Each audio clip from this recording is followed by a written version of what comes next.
The shotgun blast tore through the night like God's own verdict, splintering the wooden cross propped against our front door and sending shards of faith flying into the mud. Nathan dropped to his knees in the downpour, his fingers clawing at the wet earth as if he could dig up the forgiveness we'd buried years ago. "Jamal," he whispered, voice cracking like thunder, "run inside. Tell him Daddy's coming, but don't look back." Caleb, stood frozen on the porch of our little slice of hell in Willow Creek, Ohio, the recoil still humming in my arms. The crowd at the edge of our lawn, neighbors we'd shared barbecues with, church pews beside, PTA meetings through gritted teeth had pushed me too far this time. Old man Hargrove clutched his chest, eyes wide with shock, but it was the fear in their faces now that mirrored the terror we'd lived with since the day we brought Jamal home. 6 years of whispers turning to shouts, of "faggots raising a nigger kid," scrawled on our mailbox. And tonight, it had boiled over into this. A mob with torches and Bibles, demanding we give up the boy or face the fire next. Nathan's hand found my ankle, pulling me down beside him. His blue eyes, those eyes that had first locked on mine across a dive bar in Columbus, promising forever in a stolen glance, now pleading for sanity. "Cal, what have we done?" The rain mixed with the blood trickling from a cut on his forehead, where a rock had found its mark earlier. Inside, through the screen door banging in the wind, I could hear Jamal's muffled sobs, the 7-year-old's world shattering again because of us. Because we dared to love him like our own. It hadn't always been this way. Willow Creek was the kind of town where Friday nights meant high school football under floodlights, where the diner on Main served bottomless coffee and gossip in equal measure, and where folks like us, 2 guys who'd built a life from scratch, were tolerated so long as we kept our heads down. Nathan and I met in '09, both fresh out of the closet after tours in Iraq that left us hollowed out and hungry for something real. He was the quiet medic with a laugh that could disarm a bomb. I was the cocky sergeant who hid his shakes behind bravado. We fell hard in that Columbus bar, bodies colliding in a bathroom stall like we were making up for lost wars. By 12, we'd scraped together enough for this fixer-upper on Elm Street, turning it into a home with creaky floors and dreams of family. Adopting Jamal changed everything. He'd come to us through a foster agency in Cleveland, a wide-eyed toddler with skin like polished mahogany and a smile that lit up the gray Ohio winters. His mama had OD'd in a crack house, daddy long gone, another statistic in a system that chewed up black kids like him. Nathan saw him first, during a routine visit, and came home with that fire in his belly. "He's ours, Cal. I feel it." We jumped through hoops, home studies, psych evals, endless paperwork that questioned our lifestyle without saying the word. When the judge banged his gavel in 18, sealing the papers, we drove back with Jamal buckled in the back seat, singing off-key to "Wheels on the Bus" like it was our victory march. The town didn't see victory. They saw abomination. Pastor Ellis from First Baptist preached sermons on Sodom and Gomorrah the Sunday after, his finger jabbing the air like a bayonet. God don't bless unions like that, and he sure as hell don't hand his little lambs to wolves in sheep's clothing. The PTA moms, bless their passive-aggressive hearts, started a petition to bar Jamal from soccer practice, claiming it wasn't safe for the other children. Hargrove, our next-door busybody with his faded American flag and perpetual scowl, took it personal. "You queers think you can play house with a colored boy? This ain't the projects. This is Willow Creek." We held on. Nathan poured his soul into teaching Jamal to read, curling up on the couch with Dr. Seuss and fireflies in jars. I'd coach him in the backyard, tossing a baseball until his little hands blistered, whispering, You're tougher than any of them, kiddo. Blood don't make family, love does. Nights, when the hate mail piled up, Nathan and I would make love fierce and quiet, bodies tangled like roots fighting for soil, reminding each other why we fought. He's our miracle, Nathan would murmur against my neck, and I'd believe it, even as the cracks widened. But cracks have a way of becoming chasms. They started small, eggs on the windshield, tires slashed with perv carved into the rubber. Then the calls anonymous, heavy breathing, vows to cleanse our home. Nathan's sister, Emily, the only bloodkin who'd stuck by us, warned us to leave after one particularly vicious note threatened Jamal directly. They're animals, Cal. Get out while you can. But leaving meant admitting defeat, and we'd both stared down worse in the desert sands. The night of the mob was the breaking point. Kicked off at the town hall meeting, called to discuss community values, but really just a lynching in suits. Councilman Reeves, Hargrove's son-in-law, projected slides of traditional families, while the room murmured agreement. When Nathan stood, God, he was brave, my Nathan, and said, Jamal's as American as apple pie, and he's ours by law and by heart. The booze drowned him out. Someone yelled, Go back to your liberal hellhole, and a Coke can sailed, clipping his shoulder. We bolted, hearts pounding, only for the crowd to follow. By the time we hit Elm Street, it had swelled 50 strong, chanting, Give us the boy. Jamal, peeking from the window, screamed when he saw them.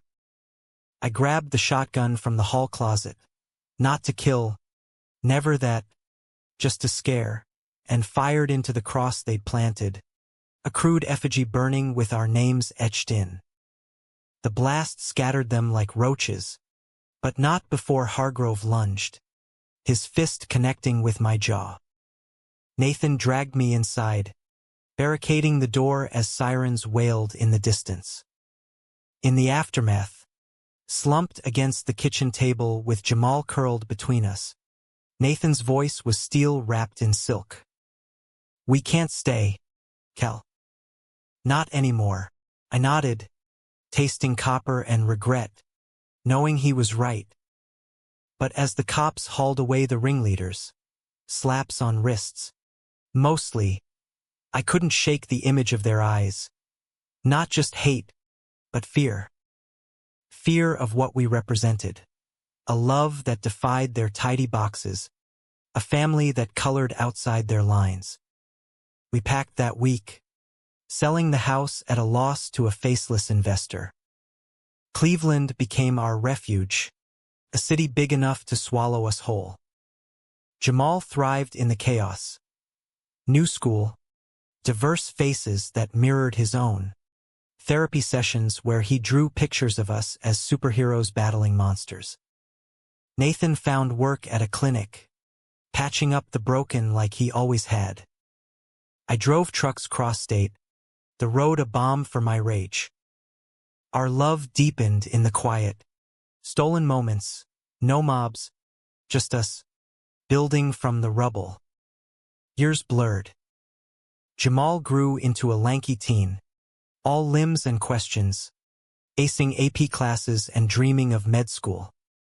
Gonna fix people like you fixed me, dads, he'd say, and Nathan would beam, that old fire reignited. We thought we'd outrun the ghosts of Willow Creek, that time would erode the scars. Until the call came, 5 years to the day after the shotgun night. Emily's voice, frantic over the line, Cal, is bad. Floods hit hard, levees broke, towns underwater, hospitals overwhelmed. They need doctors. Jamal. He could save lives here. I glanced at Nathan across the breakfast table, his fork pausing mid-air. Willow Creek. Begging? The irony tasted like ash. And Hargrove? I asked, voice low. Emily hesitated. He's the one asking. For Jamal. Nathan set down his mug, eyes hardening. Let them drown in their own hate, he said softly. But we both knew he didn't mean it. That's the thing about love, it doesn't just bind you to the ones you choose. It chains you to the fight. Jamal stared at us from across the living room, his backpack slung over one shoulder like armor, the stethoscope necklace we'd given him for his 18th birthday glinting under the lamp. At 23 now, he was a man forged in fire, tall, with his mother's cheekbones and a quiet intensity that turned heads. Med school at Case Western had sculpted him, top of his class, volunteering at free clinics in the Hoff neighborhood, where black folks like the ones who'd raised him got a fair shake. But tonight, with Emily's plea echoing in our ears, his dark eyes searched ours for permission he didn't need but craved. Dads, you don't have to come, he said, voice steady but laced with that old vulnerability. I can handle it. Payback or not. Payback. The word hung heavy, unspoken truths we'd danced around for years. Willow Creek hadn't just mocked us. They'd branded Jamal the charity case, whispered he'd end up back on the streets, despite his straight A's and debate club trophies. The flood, courtesy of the Ohio River swelling from endless rains, wasn't just water. It was karma's cruel joke, swallowing their farms, their churches, their illusions of invincibility. Nathan leaned forward, elbows on knees, his salt and pepper hair tousled from a night of pacing. It's not about them, Jay. It's about you, who you are. He reached out, squeezing Jamal's hand, the gesture as natural as breathing after all these years. I watched them, chest tight with the love that had carried us through. Nathan had always been the heart, the one who saw the boy beneath the pain. Me, I was the shield, scarred from holding the line. We went, of course, piled into my F-150 at dawn, the three of us a makeshift family hurtling south on I-71, windshield wipers battling the drizzle like old enemies. Jamal rode shotgun, scrolling flood updates on his phone, National Guard choppers airlifting elders, Red Cross tents buckling under the mud. Hargrove's mill's gone, he read aloud. Reeves' house, too. Pastor Ellis is holed up in the steeple. No sympathy in his tone, just facts. But I caught the flicker, curiosity, maybe even pity. Ohio's heartland unspooled around us. Cornfields drowned in brown, barns sagging like defeated soldiers. Willow Creek emerged as a ghost town, Main Street a river of debris, the diner half submerged with closed prey scrawled on plywood. Barricades funneled us to the high school gym, now a triage center buzzing with sodden refugees and harried volunteers. The air reeked of mildew and bleach, cots crammed wall to wall, kids wailing while parents stared vacant-eyed at nothing. Emily met us at the door, her hug fierce and tear-soaked. She'd aged, lines etched deeper since her divorce, hair streaked gray, but her eyes still held that fierce loyalty. You came, she breathed, pulling back to appraise Jamal. God, look at you. A doctor. Pride swelled in her voice, but guilt shadowed it. She'd been the one to warn us away, then stayed silent as the town festered. Trauma surgeon in training, Jamal corrected with a grin, slinging his bag higher. Where do they need me most? No time for reunions. Emily led him to the makeshift ward, where nurses triaged the worst, hypothermia victims, infected wounds from wading through sewage, a farmer crushed under fallen beams. I watched Jamal dive in, barking orders with calm authority. his hands steady as he sutured a gash on a wide-eyed teen. Nathan shadowed him, fetching supplies, his medic instincts kicking in like muscle memory. Me, I lingered by the bleachers, handing out MREs and coffee, eyes scanning for familiar faces. They came trickling in, avoiding my gaze at first, the PDA Vipers with their designer raincoats muddied, the church ladies clutching soggy hymnals. Whispers rippled. That's Caleb. And Nathan. With the boy, no one said, their son. But Jamal's presence commanded respect now, his white coat a shield stronger than any I'd wielded. Hargrove found me by the water station, leaning on a cane that hadn't been there before. His face was gaunt, cheeks hollowed by the flood's toll, but those eyes, piggy and suspicious, still burned. "Rains," he grunted. No preamble. "Didn't think you'd show." I handed him a bottle, unscrewed, watching his arthritic hands fumble. The 78, the man who'd led the mob, looked like a deflated balloon, his American flag pin crooked on a sodden flannel. "Jamal insisted," I said flatly, leaning against the wall. Rain drummed on the roof overhead, a relentless tattoo. "What's the ask, Hargrove? You need his scalpel or his forgiveness?" He sipped, wincing, then met my stare. "Flood took everything. My Bess, God rest her, her grave's underwater. Mill's rubble. And now infections spreading faster than sin.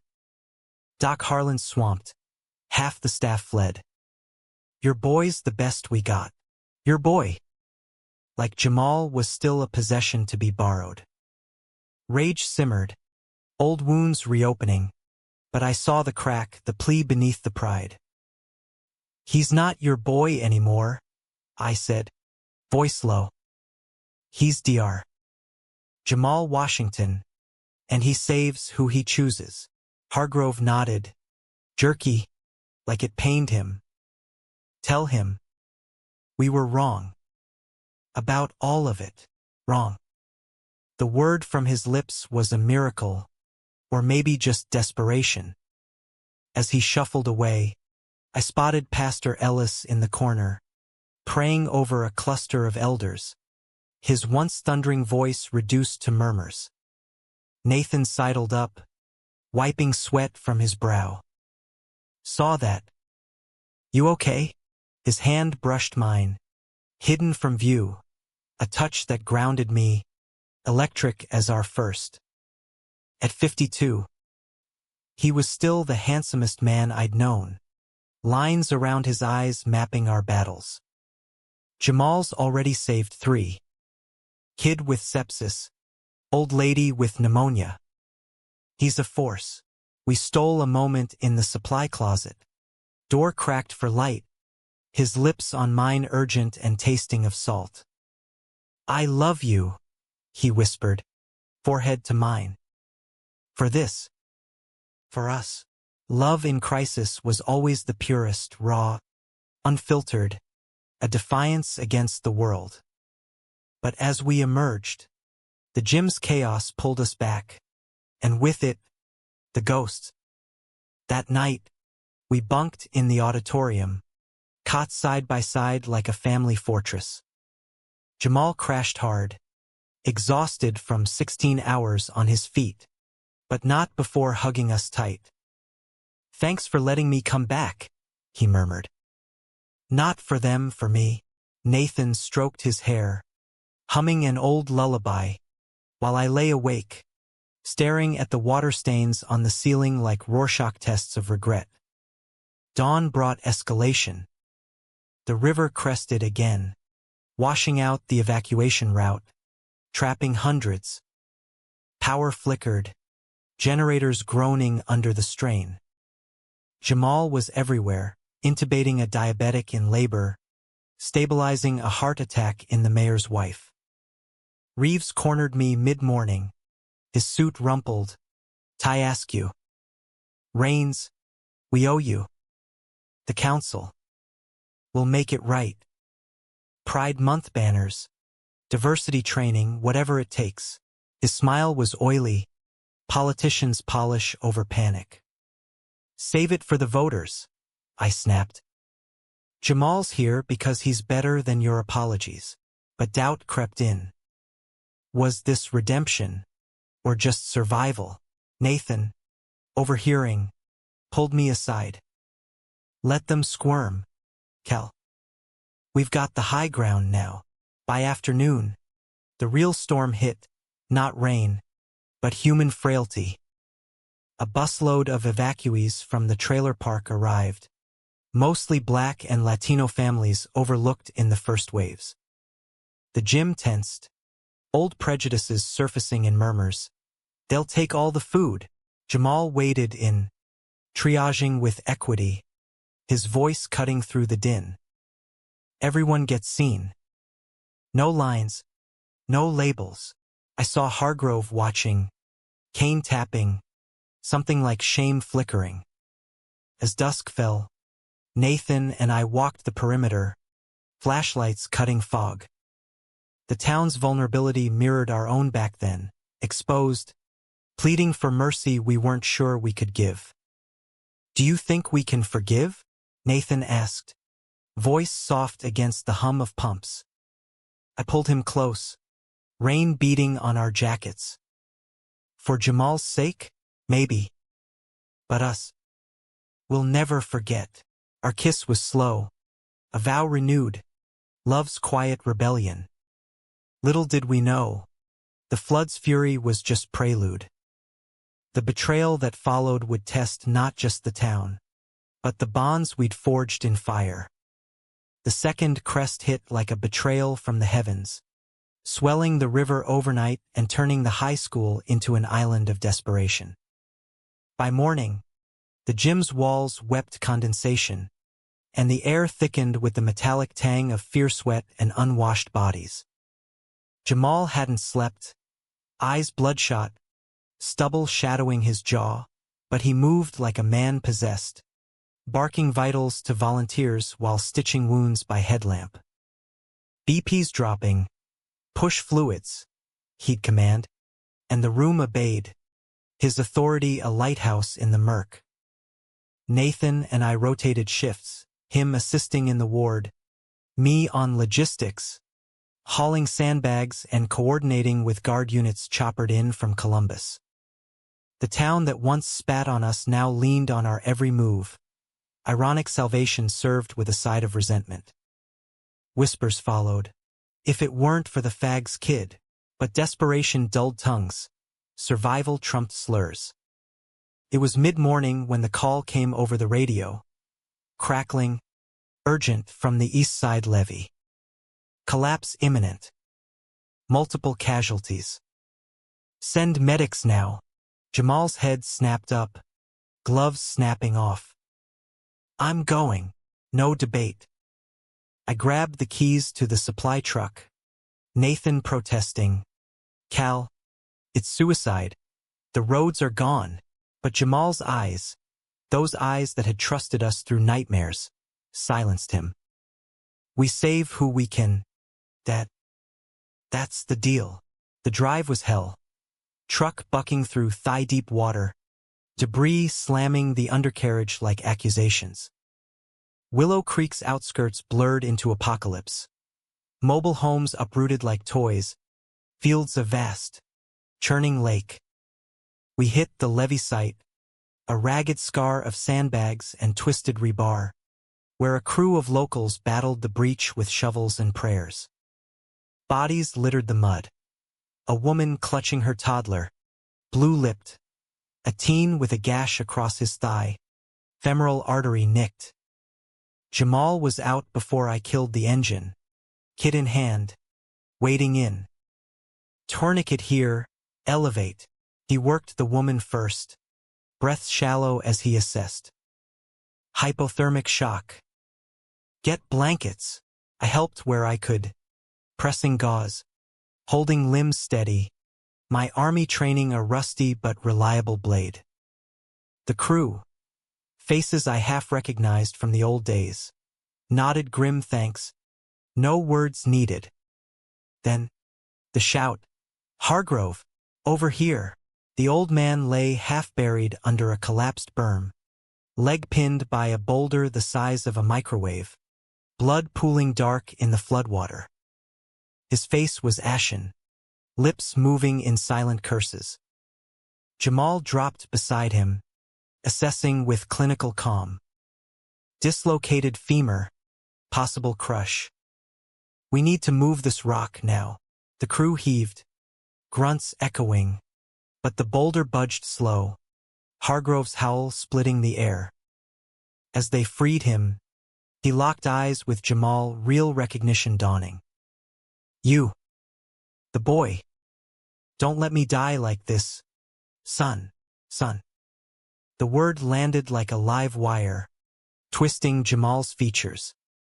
For a heartbeat, hesitation flickered, years of taunts flashing. Go back to Africa, pickaninny, from Hargrove's own mouth at a little league game. But Jamal's hands didn't falter. He splinted the leg, administered morphine from his kit, voice steady. You're not dying today, Mr. Hargrove. Breathe for me. I watched. Chest nodded, as the man who'd incited the mob clung to our son like a lifeline. Extraction was brutal, chopper sling from the guard. Hargrove winched up with Jamal riding shotgun, shouting encouragement into the rotor wash. Hang on. You've got stories left to tell. Back at the gym, the chopper touched down on the football field, medics swarming. Nathan met us at the door, face pale as he enveloped Jamal in a hug. You crazy brave kid. Hargrove was wheeled past, stabilized but fading, his eyes finding mine. Rains. Thank the boy. Tell him. Sorry. He passed out before I could respond, monitors beeping a fragile truce. The respite was short. That evening, as rain eased to mist, Pastor Ellis approached under the guise of spiritual support. He was a shadow of his firebrand self, collar wilted, Bible waterlogged, but the zeal lingered. Brother Caleb, the Lord's testing us. Your family's a vessel now, vessel. Like we were tools, not people. Nathan, overhearing, bristled beside me. Save the sermon, Reverend. Jamal's saving lives with science, not scripture. Ellis's gaze sharpened, flicking to Jamal across the room. He's done good. But Willow Creek remembers. Some say the flood's judgment for all our sins. The implication hung. Our sins, the root of it all. I stepped forward, voice a low growl. Judgment? You preached hate from that pulpit, turned neighbors into mobs. If God's angry, look in the mirror. He recoiled, but not before murmuring. Emily told me about you too. Back then. I had to know. Emily? My blood ran cold. Nathan's hand tightened on my arm, understanding dawning. Betrayal, fresh and sharp, like a knife in the ribs. Emily, who'd vouched for us, who'd cried with us, had she fed the pastor intel, outed our plans to adopt, our quiet defiance? We confronted her later, in the shadowed hallway by the vending machines, Jamal pulling a double shift. Did you? Nathan demanded, voice breaking. The notes. The meeting. Did you tell him? Emily's face crumpled, tears carving tracks through grime. I was scared, Nate. For you. For Jamal. Thought if I warned him off, he'd back down. I didn't know it'd explode like that. You lit the fuse, I said, fists clenched. Our home. Our boy, because you couldn't trust us to fight our own war. She sobbed, reaching for Nathan, but he stepped back, the brother-sister bond fraying like old rope. I stayed silent after. Watched you suffer. That's my hell. Forgiveness hovered, bitter on the tongue. But the wound wept anew. Family, the cruelest betrayer. Jamal found us there, sensing the fracture. What's wrong? His intuition was surgeon sharp. We told him, voices hushed. The gym's hum a distant roar. He listened, jaw set, then pulled Emily into a hug she didn't deserve. You were family once. That's enough for now. His grace shamed us, a reminder that love wasn't ledger-keeping. But the flood didn't care for reckonings. Night brought new horrors. A chemical spill from the mill's ruins, runoff seeping toxins into the water supply. Boils erupted, fevers spiked, dysentery sweeping the cots like a scythe. Jamal diagnosed it fast, coordinating with CDC reps airlifted in. But resources dwindled. We need antivirals. Stat, he yelled into a sat phone, frustration cracking his poise. In the chaos, Reeves slithered back, offering council funds with strings. A photo op, Jamal's endorsement for the rebuild. Show the town healing starts with you. Jamal's laugh was hollow. Healing? You mocked my dad's. Called me a mistake. This isn't PR, it's people dying. Reeves backed off, tail tucked, but the seed of doubt took root. Was our return triumph, or just another exploitation? Nathan and I claimed a quiet corner that midnight, backs to the wall, watching Jamal work. He's outgrown us, Nathan said, pride and ache mingling. I traced his knuckles, scarred from sandbox forts and shotgun grips. Nah. We're his roots. Bent, but unbroken. Our lovemaking was impossible here. Too exposed, but the intent burned, a promise for after, when the waters receded and we could reclaim privacy. Dawn cracked with hope. The river peaked, levees holding by prayer and grit. Casualties mounted. 20 dead. Scores critical. But Jamal's team pulled miracles, his leadership etching legend. Hargrove woke, demanding to see the doc who saved me.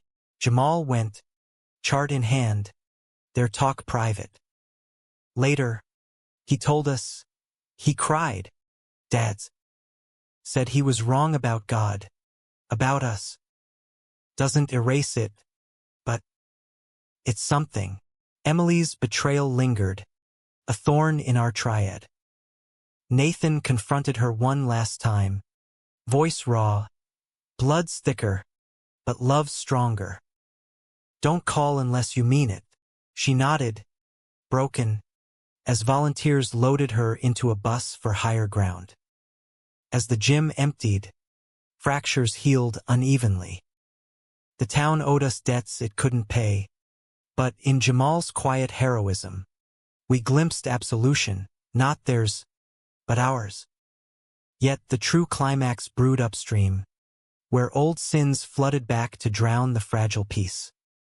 The waters began their grudging retreat on day 7, leaving Willow Creek a sopping carcass of splintered dreams, gutted storefronts yawning like open wounds, roads pocked with sinkholes, the air heavy with rot and renewal's faint promise. The gym discharged its last patience, cots folded like surrendered flags, and Jamal finally collapsed into sleep, his body a map of exhaustion, for bruises on his arms, coffee stains on his scrubs. Nathan and I carried him to the truck, a relay of quiet strength, as the National Guard packed up their tents and the media vans rolled out, chasing drier headlines. We could have left then, hightailed it back to Cleveland, our vigil complete, the town's pleas answered in sutures and salves. But Hargrove's recovery room plea changed the math. Stay for the service, he'd rasped to Jamal. morphine-slurred but earnest. Rebuild starts with burying the dead proper. You honor us by being there. Jamal, ever the healer, nodded. For the ones who didn't make it. So we lingered, billeted in the old motel on the hill, the dry dock, its neon sign flickering like a bad omen, while crews pumped out basements and salvaged what they could. The funeral was set for Sunday, a mass grave affair in the Baptist lot, spared by higher ground. Pastor Ellis, humbled or hamming it up, billed it as unity in grief, but skepticism soured the air. Nathan and I drove in at noon, Jamal between us, his freshly laundered coat a stark white against the mud. The lot brimmed, hundreds in black, folding chairs sinking into soft earth, a podium draped in wilted lilies. Faces turned as we parked. Recognition, resentment, reluctant nods. Reeves glad-handed at the gate, murmuring, "Your boy's a hero, Rains. We'll name the clinic after him." I brushed past. No time for his weasel words. We took seats in the back. Jamal's presence a magnet. Whispers buzzed. That's him, the foster kid who, but trailed off. Respect or awkwardness muting the malice. Ellis took the stage, voice amplified by a battery-powered mic, invoking Flood's biblical Noah's Ark, God's covenant. "We've been washed clean," he intoned, I sweeping to us. Sins laid bare, but grace offered to all. Grace. The word tasted like bile after his hallway jab, but Jamal squeezed my knee, grounding me. Then, the betrayal's second act unfolded. As pallbearers lowered the first casket, a young mother from the trailer park, her baby's gone with her, a murmur rippled from the crowd's edge. I spotted her first, Tara Jenkins, Hargrove's granddaughter, the PDA queen bee who'd once keyed fag into our truck. She stood with a cluster of women, phones out, filming. "Smile for the gram," she hissed, loud enough to carry. Hashtag hero heals hate. Ain't that cute? Jamal stiffened beside me, but Nathan leaned in, whispering, "Ignore it. They're ghosts. Ghosts with teeth, though." As Ellis droned on, Tara's group edged closer, one snapping a photo of Jamal's face mid-prayer. "For the church newsletter," she simpered when caught. "Progress, right?" The flash was a slap, reducing our son's grief to spectacle. Fury boiled, but Jamal rose, calm as a scalpel. "Ma'am, this is a funeral. Respect the dead or leave." His voice carried, heads turning, and Tara flushed, retreating with a huff. "Touchy," she muttered, but the damage festered. By eulogy's end, social media hummed, posts tagging us, captions dripping sarcasm, "Willow Creek's savior. The adopted wonder kid saves bigots. Redemption arc." Likes poured in from old classmates. Shares from national feeds hungry for feel-good amid disaster porn. We fled to the motel after. The service's solemnity soured. Jamal paced the room, phone buzzing ignored. "They're turning me into a token. Dad's. Gay dad's black son fixes racist town." Oscar bait. Nathan pulled him into a bear hug, murmuring comforts. But I saw the crack in his armor.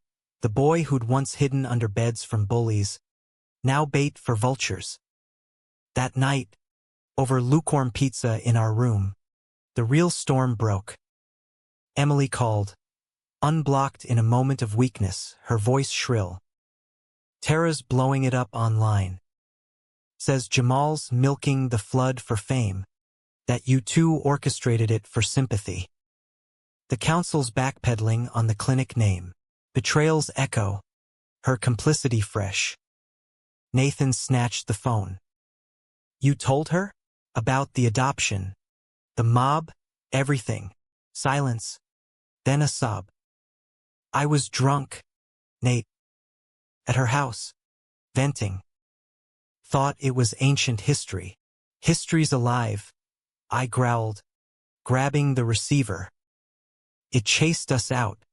Nearly killed us. And you fed the fire again. She begged forgiveness. I'm sorry. For all of it. But trust, once shattered, cuts deep. We hung up, the line dead as the caskets. Jamal, silent till then, spoke soft. Don't let them win. We came for healing, not hate. His wisdom, hard won, pulled us back from the brink.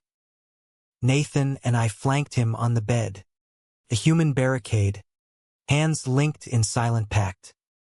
Later, with Jamal asleep, Nathan and I slipped to the balcony, the town's lights twinkling tentative below.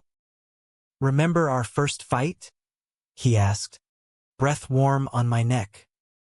Iraq. 10.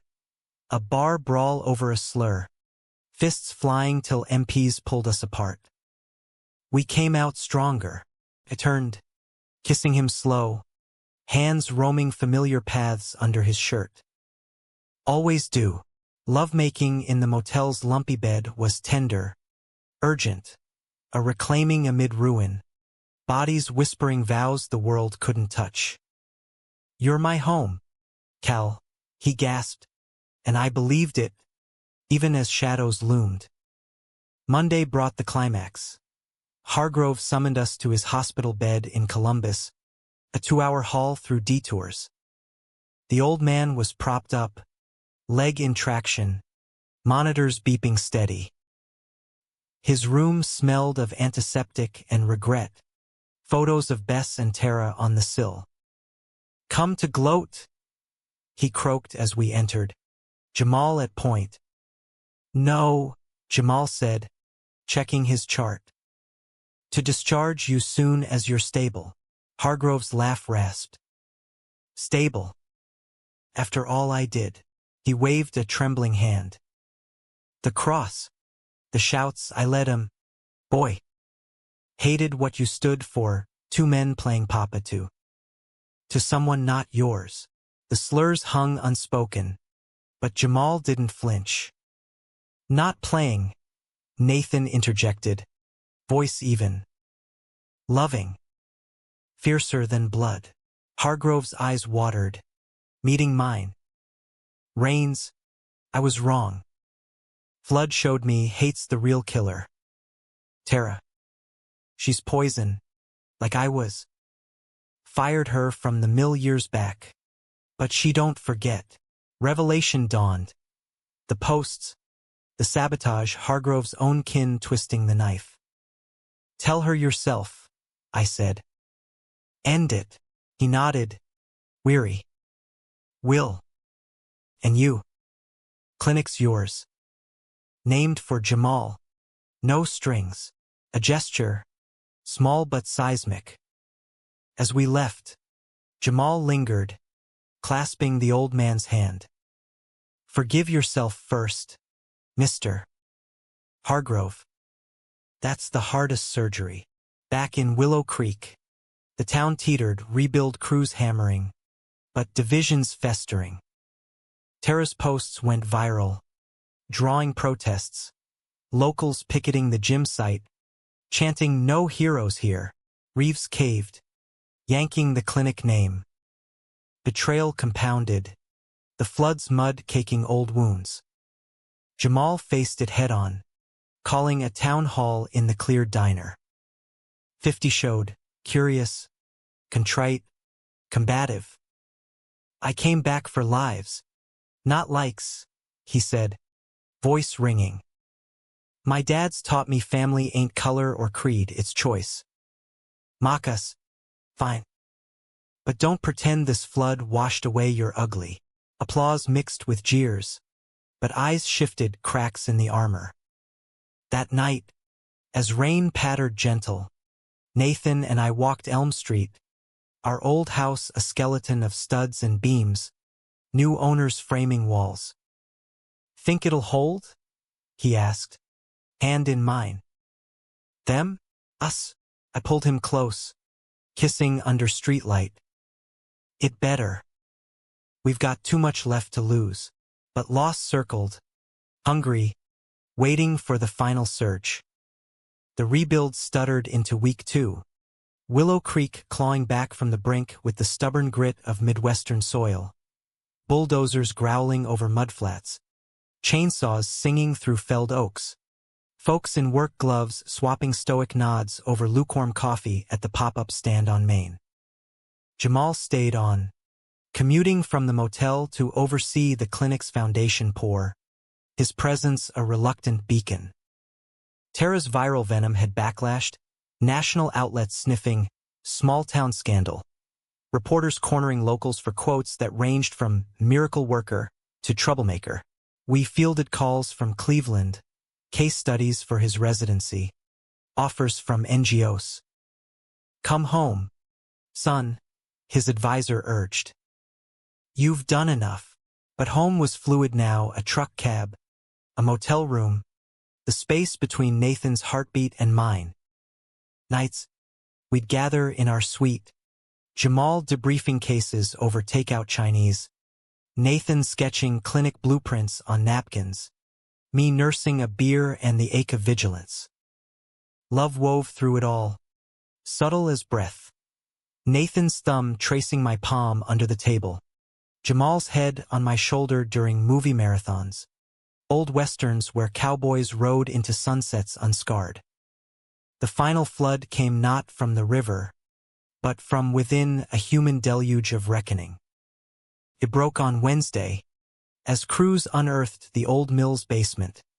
Crates of ledgers, yellowed and sodden, revealing Hargrove's secret. Decades of cooked books, tax dodges, bribes to counsel for zoning cheats, kickbacks from toxic waste dumps upstream. The spill, the superflood? Not just rain, but negligence. Poisons leaching because corners cut for profit. Tara knew emails on a salvage drive, her signature co-signing falsified reports. Grandpa's legacy, she'd written, emoji hearts masking greed. The leak hit the courier first, anonymous tip, probably Hargrove himself from his sickbed, splashing across feeds by noon. Willow Creek imploded. Reeves resigning in oppressor, stammering oversight. Ellis decrying Satan's accounting.